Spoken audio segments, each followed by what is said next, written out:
জাতীয় সঙ্গীত হয়তো সকালবেলা গেলে যে হ্যাঁ ওইগুলো করিলাম না। জাতীয় সঙ্গীত করেন না, এর শাস্তি আমরা করতেছি। ওই যে এদের গপ্প টপ্প মারতেন না, যে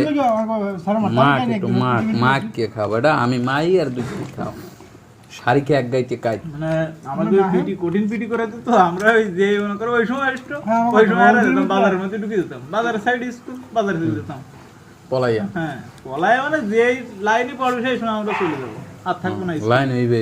তারপরে যে শেষ সেই সময় আমাকে ধরে ফেললো। পিটির সময় আবার হাজিরে যেতে একটা ছেলে রোদ প্রচন্ড পিটি করে ঠাস করে পড়ে গেছে। এই পিটি একটা একটা ফাউল জিনিস আমি মনে করি।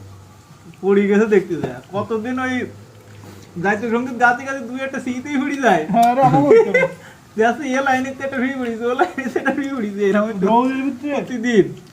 এটা একটা কিন্তু ফালতু না না ফালতু না, দু একজন সমস্যা না, দু একজন মাথা ঘুরে অ্যালার্জির সমস্যা, এটাই তো। পিটির দরকার কি এটা? শরীরে কোনো শরীর চর্চা পোলাবান কি গ্রামের আর কি শহরের পোলাবান? আমরা তো একদম গিরা। আমার কি শরীর চর্চা? পিটি আমার কোনো পিটি তো আমার কোনো কাজেই লাগে না। এই যে পিটি আমাকে এক ছাত্র ছিল, সে আছে মুক্তিযোদ্ধা। হ্যাঁ এই কমান্ডো মামান্ডো মারতে ওই খেলা পিটি যেতে, কমান্ডো পিটি যেতে বল দিত ডাইরেক্ট আরামে দাঁড়াও, ওইটা পিটি করা দিত। আবার কইতে আরামে দাঁড়াও, সোজা হও। ফিজিক্যাল মারাত্মক। উপজেলা কোন স্কুল রেফারি করতাম, কণ্ঠ আসলে সে তার কণ্ঠ একদম কথা বলে একদম কাটা কাটা কথা। হ্যাঁ মনে করে কোনো কণ্ঠের ভিতরে কোনো এখন কিন্তু মজা বাড়ছে, মারা গেছে তলে আইছে পর কিন্তু মজা বাড়ছে। মজাই তো তলে। আর এখন আর স্কুলে কোনো এরকম কোনো মজা নেই, আগে যেরকম মজা করেছে না।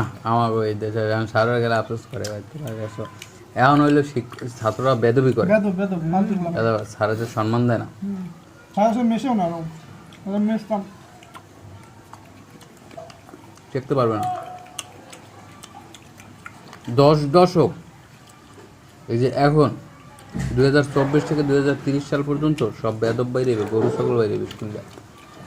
100-র মধ্যে 10টা পোলাবান বাইরে ভালো। আগে পোলাবান লেখাপড়া না জানলে এই পোলাবানও সারাদের শিক্ষকদের সম্মান করতে এক কথা মনে করে, কিন্তু মনে করে না। না আমি ঈদ যে গল্পটা আমার ওই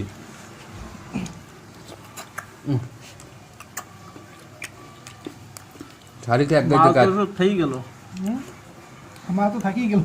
হ্যাঁ মাল তো আমি খাইতেই বাদ দিয়া। শাড়িকে এক গাইতে কাজ নিজে সিদ্ধ করে ওই কলার পাতা যেরকম।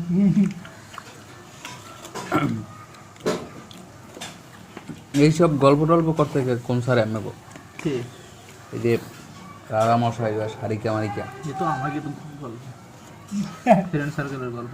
শাড়িকে এক গাইতে কাজ, শাড়িকে না কি জানি কুসকে সরা আছে না, সরা বাতের উপরে সরা দেয় না, বাজি তো গপ্পটা হনে নাই। ওই সরা বাজি শুনছো? শাড়িকে কাটো বাজি কোন আস্তে আস্তে খান আর কোন গপড়া কর শোনো না। না না এক রাধা মশাই, ওই রাজা মশাই আসছে কুচি খাবে, কুইছে কুইছে কুচিছে না তো কুচা ওই খাবে কুচে মুছে কি কুচছে কুচে খাবে। এই সরাও না খা আরে খাই না তুই খালি যাতা থাকেন। হ্যাঁ এরপর কারে তো সবার তো আর বলা যায় না কুচি খাওয়ার কথা। এর কুইল খেয়ে ওদের কানা আমার এই গোপনে একটু বলি যে আমি তো কুচি খাবো, তোমার বাড়ি একটা কুচি ম্যানেজ করে রান্না বাড়া করে রাখবা, আমি খাইয়ে আসবো না।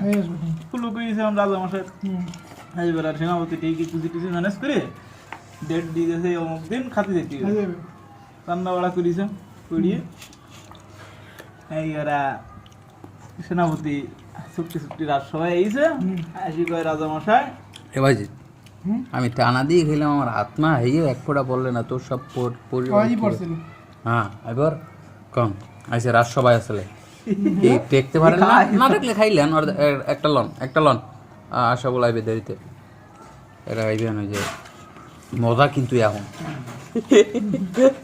এরপর এবার সেনাপতি ছুটতে ছুটতে আইছে, এসে করছে রাজামশাই সব সভাপতি লোকজন, রাজসভায় তো লোকজন তো আছে প্রচুর, তার মধ্যে আর কি করি কবে এসে করছে রাজামশাই কুচকে লুটগে, হ্যাঁ মানে কুচি লুটি নিয়ে গেছে। হ্যাঁ এবার রাজামশাই তো বুঝতে পেরেছে হুম কুচি লুট হয়ে গেছে, হুম হচ্ছে সরাইকা কোথায় ছিল, হুম ডাক না হ্যাঁ ডাকনা কোথায় ছিল, তা কইছে সরাইকা কোথায় ছিল, বলে সরাইকা এক ঘায়ে নিয়া তো মহারাজ। সরা মানে এক গাইতে ভরি গেছে সব মানে শেষ। সরাই এক ঘায়ে নিয়া তো, মানে সরাই এক এসেই তা উল্টো পাল্টা বিড়ালে- খাইয়ে দিলি গেছে তা, কুচি আর নেই, কুচি শেষ। বিড়ালে একটা গাইতেছে সারাইকে এক গাই নিয়ে তো তুই সরাইকে এক ঘায়ে নিয়া তো মহারাজ। আর রাজসভার মধ্যে তো বলা যাবে না,